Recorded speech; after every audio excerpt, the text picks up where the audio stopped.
What's up, guys? I'm Cope, Matt, and we're back with another bad movie review, this time on San Andreas Quake. is it San Andreas Quake? Yeah? What do you mean? Is it? I just keep thinking San Andreas. San Andreas is the one with the rock. It is Quake. It's right here. I got it. We got a little bit of a different scenery going on right now. Trying something new? We're just trying something new. We're still trying to, really find our groove of where we should be and where we are. And plus those big lounge chairs suck. They died. May they rest in peace. They made their last stand, and it wasn't pretty. So this week we got San Andreas Quake, and total ripoff. Yes, this is one of those blockbuster ripoff movies. So bad. You start. Go ahead. Oh, where should I start? Oh yes, with our very first encounter of an earthquake that did extreme shaky cam of way too much shaky cam. Literally, it was just the camera was just shaking like this. I had a similar, well, not a similar problem, but during the same scene. So how it starts is you meet this girl, Molly. Yeah. Who is trying to create craters in the ground because she wants... It's something to do with fucking Earth and earthquakes or some shit. Because the rambling she did at the beginning of the movie, I had no idea what she was saying. But anyway, she's outside with her father, and they're under the balcony of the house. And an earthquake strikes. Earthquake.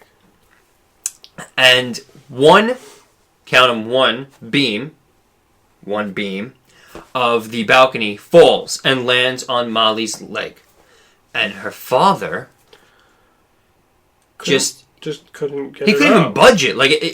They made it seem like a giant pillar fell on her where, it's this intense moment and you can't get her out. And I'm looking at him like it's one beam. Yeah. Come on. Even the heaviest beams, it's one fucking beam. Put your fucking back into it and move it. And it was bothering me so much that the movie even spent this much time on him just trying to move the beam. And what ends up happening is he gets her out, pushes her out of the way, and the whole thing collapses on him. That's it. Yeah. That's the intro to the movie.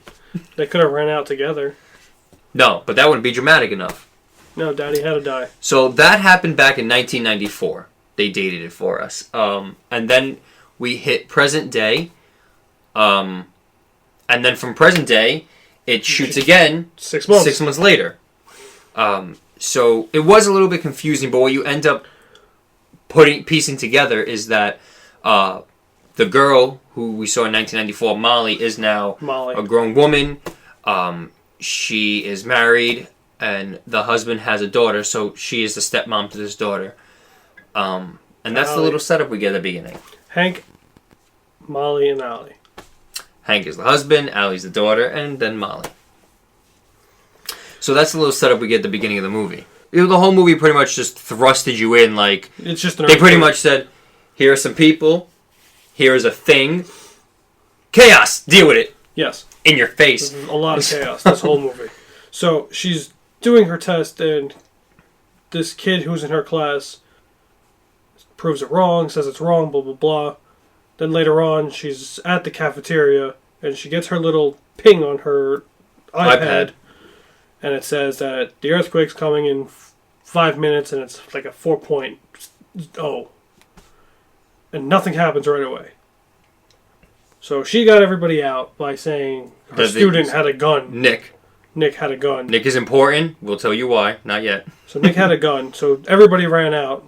Nothing happened. She apologized. All of a sudden, here's the earthquake. Building starts to shake. Big, tough security guard screams like a little bitch. I thought there was going to be an earthquake.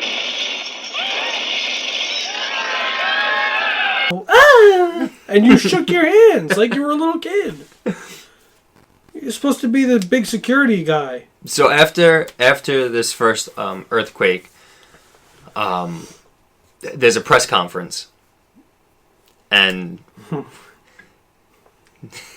this guy, I was excited every time he came on the screen. So we have an anchorman who they used a lot in this movie to just further The plot that's not really not so there. much the plot, but just further the movie along, where every time something happened, it would just cut to him, and he would give like a news update to, the citizens of what was going on. So it was getting, they were getting hit relentlessly with earthquakes. So every time another one would hit, it would cut back to him, and he would give like an update. So when they cut to him, by the way, his name is, how'd you say, Ron? Oh, his last name rhymes with it. I have it here, but I don't remember how to pronounce it. Ron Jans? Ron Jans. Ron Jans? His name is Ron Jans. And he's ready for the... Ron Jans. Ron Jans. Yeah. Yeah. So, they cut to him, and he's giving an update, and then a press conference is coming soon, but this is his whole thing. We've got our team live at the USGS facilities, and from what we understand, they are about to start their news conference at any minute. Okay, here we go. And I just found that very funny and odd. And that's not even the best part. We get a lot better shit with him coming up later press conference on. and here it is. Press conference in a few minutes. Here it is now. Oh, okay. Kind of caught me off guard. I was going to go get something to drink real quick. I guess I'll sit here now. Yeah, really. You get these movies, and again, we can't blame the CGI. We can't continuously blame the CGI. The only gripe I have with it is, in a movie like this, it's a disaster movie. So, you rely heavily on CGI. We can gripe with the CGI. So, that's the only reason why in this one, I'm a little forgiving on you to have a gripe with the CGI, because this movie relies so heavily on it. The movie only exists with the CGI. Especially when we get further down the line. Oh my God. But we're not there yet. Especially when we get down the fault line. Get it? So, you find out right there in that little scenario that the student Nick is dating Allie. It was kind of put together quickly. Like, there was no way you knew that ahead of time. They're going to take Nick's car, and Nick, you turn camera, and there's Nick's car, van. So I said to you, what did I say? What college student drives a van like that? To which I replied, well, I guess because they could have sex in the back of it. And then this happens.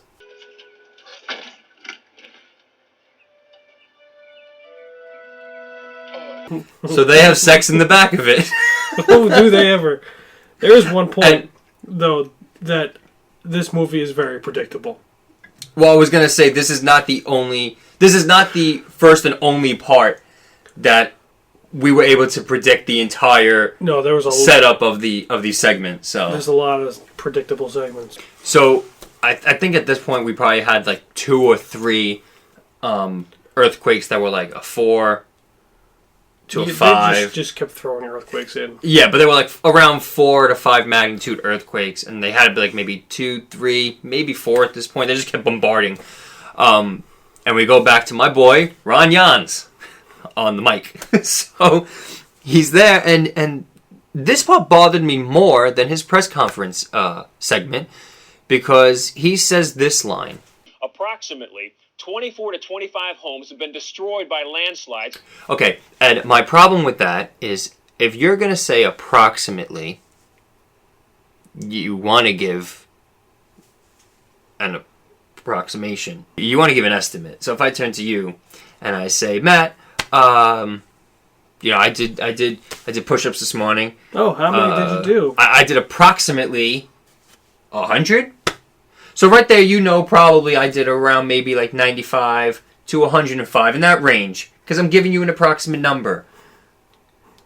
You do not turn around and say approximately 24 to 25 houses were destroyed. Really? Because if you're going to get that exact, that you're only one number off, go back and re-fucking count those houses and get the exact number. Yeah, really. Do not do that. So at this point, I paused it to write that note, and I thought his segment was over, and I was going to be fine with it after that. And the second we put it back, his momentum continued. He kept going on, because an earthquake hit the second he finished saying that. And we got this. in what can only be called a massive avalanche. That's an earthquake. I'm under the table, folks. Please, everybody head for cover. Everyone be safe. This is serious. Please. Oh, this is not good. Joy for me. Ron Jans is killing this shit. Let me tell you, he's killing this shit. Big point of our movie. So then we're in the car because their van broke. Yep. You think an earthquake, jump over a giant crack in the floor would destroy your car. So Come on, your car should be fine after that. Yeah, so they steal another car.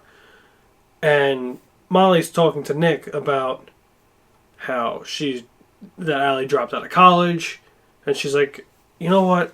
Allie dropped out of college. This is your fault. And I just looked, and I was like, how is it his fault? Like, the kid's still in college. Usually... And he's a fucking know-it-all. Yeah. In your class. And he's very smart. Why would you even accuse him of having her get out of school? Like, it's different, say, I dropped out of school, then made my girlfriend drop out of school. That's usually how it would work, not I'm still trying to be a straight-A student, but I forced your daughter to leave school. Yeah. Because, fuck you, teach. Yeah, really. So that point is like, that just pissed me off. We get a scene, I'm not too sure exactly where it is, but it's just pretty much just a screenshot of this one area that's just a complete fucking disaster. And we're going to show it right here. Here it is. Yep. Now, for all of you people watching at home, comment below and you tell me right now what was confusing about that image. 5 seconds. 4, 3, 2, 1. I was confused as to why there were biohazard symbols on the wall and the roof of the bus. Obviously, this isn't, Resident Evil where we have to say, oh, well, there's a zombie outbreak, there's the symbols. And then I was thinking maybe people were like... Right, exactly. People, excuse me, were saying, oh, well, it's disaster, end of the world type of shit. I still don't know why you would graffiti that symbol. It has nothing at all to do with what's happening. And I'm like, why the fuck are those symbols there? And it really bugged me. We go a couple of scenes later, and they land. Hank lands his helicopter because they needed gas. So, off in the background, you see a plane take off. Like one of the small little planes. And then another plane coming in towards us. These two planes almost collide. But you can see the other one turn and comes crashing into the helicopter. Blows the helicopter up in the worst CGI effects. Well, there was a ever. lot. There was a checklist of shit wrong with the scene. Oh no! Once again with the emotions. First off, that explosion should have wiped the three of them out. Yeah, I mean, the explosion was too close, too quick, and then that kind of reaction. Then we're back to Nick and Molly. And they took a back road behind the zoo. So automatically you could predict that, animals escaped. Obviously. But damn. The hippo escaped. That they ran over. The baby hippo. And you get out of the car. This baby hippo has got a giant smile on his face. I'm going to try to show as much of this scene as I can without getting copyrighted for it, because this scene is just too good to pass up. Be there. As bad as the CGI was in this movie, it was hilarious. My God, it was absolutely unforgivably atrocious. I've seen better hippos in Madagascar. And then, a few seconds later, we jump to stock footage of a giraffe in Africa. You think, alright, stock footage, it's okay. Oh, no, because right in front of them is a dirt road. You see it in the next scene. Yeah, you could totally tell. This giraffe is just walking through the savannah. This woman jumps out into the road. She's like, please stop, please, help. We need help. No one stops. And Molly says to just keep going. Let's get into the city. We have to rescue my daughter and your girlfriend. Let's keep going. But Nick, he's a good guy. He knows where he needs to be. But if he can offer his services and his help, he wants to because he's a good person, genuinely. So he stops the car. And this was another scene from the second And I mean the second, excuse me, the second that they pulled over, I said, oh man, they're going to jack this fucking car from them. So as the scene played out, as I told you, now he tells them, look, you're out of luck. We're going into the city. She goes towards the car. She reaches into the car. And even her daughter's like, Mom, no. And she pulls out a fucking revolver. Yeah, really. Pulls out a revolver and threatens to kill Nick. And she's like, we're taking the car. We're getting out of here. We're taking your car to leave. And, Nick's like, can't do that. We need the car. And she's like, well, I'll kill you. And this just goes back and forth. And what ends up happening is, yes, they give up the car. And now they have to run the rest of the way on foot into the city. And this is just another scene, just like the van scene, that was just so predictable from the moment the scene started. The second it starts rolling, you know exactly what's going to happen. So that was another scene that was predictable, like, oh, come on, like, this is, boom, like, A, B, C, and that's how it's going to go. So, get to the city. We get to another news bulletin first of that. There's a national-wide, if you go into the city, you'll be arrested and detained. Yes. Because they initiated martial law. Which right off the bat... Why? It's an earthquake. I mean, you guys are facing sinking into the into the fucking ocean, and you're worrying about arresting people? Everyone from the fucking cells, who gives a shit? So yeah, they get to the city. They get to this little alleyway. There's the army guys, and two random hooded guys just standing in the alleyway. Just standing there. They just, yeah, go ahead, take us. They're just there to mind their own business, but these soldiers come over and like, oh, come on, can't me in, come on, we're under arrest. But they were just standing there. It was first off, it didn't even look like anything happened in that alleyway, like earthquake-wise. No, not at all. Then you get a few minutes later where they go, he's like, oh, there's underground tunnels and stuff. Oh, Molly and Nick go, maybe a few minutes, he's like, oh, there's underground tunnels that can take us right to the hotel that Allie works in. First off, there's an earthquake. I ain't going underground. That's the worst place to be. That's the stupidest thing. The worst places to be underground or like really, really high up. Yeah, that was stupid. And then get to the end of this tunnel that's closed off too. That caved in. Yes. So instead of, they're losing oxygen from this gas, but instead of the two of them staying awake, fighting to dig themselves out, what does Molly do? I'm going to record a video to my husband and my daughter. And that's the most emotion I've ever seen. Yes, I mean, I'm going to say, in this movie.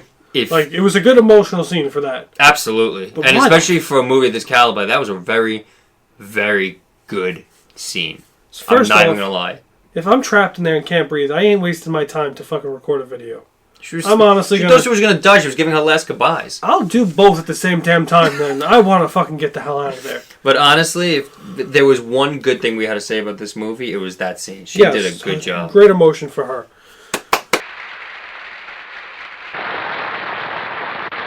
So then they start crawling. They keep going. And we get to this little big open area with the floating wire. Of death! Fuck this floating wire. Well, they were saying that if the wire hit the pipe, it was going to spark and everything was going to go up. Yes. Because the gas leak was still... The gas main was open. Well, it was still there. It's an electrical wire. Okay, yeah, it makes sense. So they get to the door that's at the end, but this door is locked. And this magic gas wire thing is just... And so... They don't want to cause sparks, so what does Molly do? Takes a rock and starts hitting the lock. Nick says... Wait, you can cause a spark. And then picks up a rock and starts hitting it with her. Because, I mean, he was the voice of reason for a minute, and then she's like, well, you got any other ideas? And he's like, fuck it! Hit it with a rock. So now finally Nick and Molly get to the building that Allie is in. Molly, Nick, Allie, and the guy she works with, Jackson, the four of them start making their way up to the roof because Hank is going to meet them there with the helicopter that he stole. Oh, he had a couple with them, by the way. He had a couple with them. He was a tour guide? I think so. That's what he was? So, and he was going to meet them on the roof to rescue them. So as they're making their way up to the roof, the big massive earthquake, it's like a magnitude 12 earthquake hits, and this building can't handle it, so it starts collapsing. And we get this scene where apparently part of the building, the corner came off, so the building went sideways. But by the time we got to the roof, it was straight again, because they were fine up there. But when they're running... I didn't even notice that. Right? When they're running, it goes sideways, and Nick just slides right out of the building, and he crashes through the window, but he's hanging onto the ledge. Yeah, that's not possible. And I literally wrote this down as the window debacle, because as he's hanging out, Allie goes to save him. Jackson follows, bumps into Allie. Knocks her out the window. But she grabs onto Nick. The building budges again, and Jackson just goes flying right out the window, and he's done. Because he doesn't grab onto nothing or nobody. He just goes flying out the window and he's dead. Jackson shouldn't even moved. Jackson shouldn't have fucking bumped into Allie and knocked her ass out the fucking window. But he should have just stayed where he was. There was no reason for him to go after Allie in the first place. So then Molly ends up getting them both back up to safety, and they make it to the roof. But that scene to me, I was just like, really? This looks like a fucking Three Stooges episode right now. Yes. So you find out that Hank's got to help this couple save their kid. No kid. They said baby. Yes, their baby. Sorry. Their baby. Before they go... They made a deal before they go to save Allie and his family. They have to save their baby. They have to save their baby. So I'm thinking, to save this baby, Hank's a hero, saves the baby and his family. And I was curious the entire time from when they made that point that... Like, I can understand, okay, the baby wasn't in the helicopter. But I was confused that they didn't show him saving the baby. Like, I thought that was going to be another action segment that they were going to put in. Nah. No, well, there's a reason they didn't. Well, you get in the helicopter, and we're getting ready to take off because it's a big happy ending. They zoom into the front, and the lady turns, and it's a dog. The baby was their baby. It was a dog. Okay, I understand. It's your pet. You want to save your pet. It's understandable. I don't have a thing against that because I would save my dog too. Yeah. I would save my dog over some people. But you should say that. I mean, it just felt like it didn't fit. Like you're going for that last like ha moment, but it just didn't fit in this kind of movie. No, it didn't. It was bad.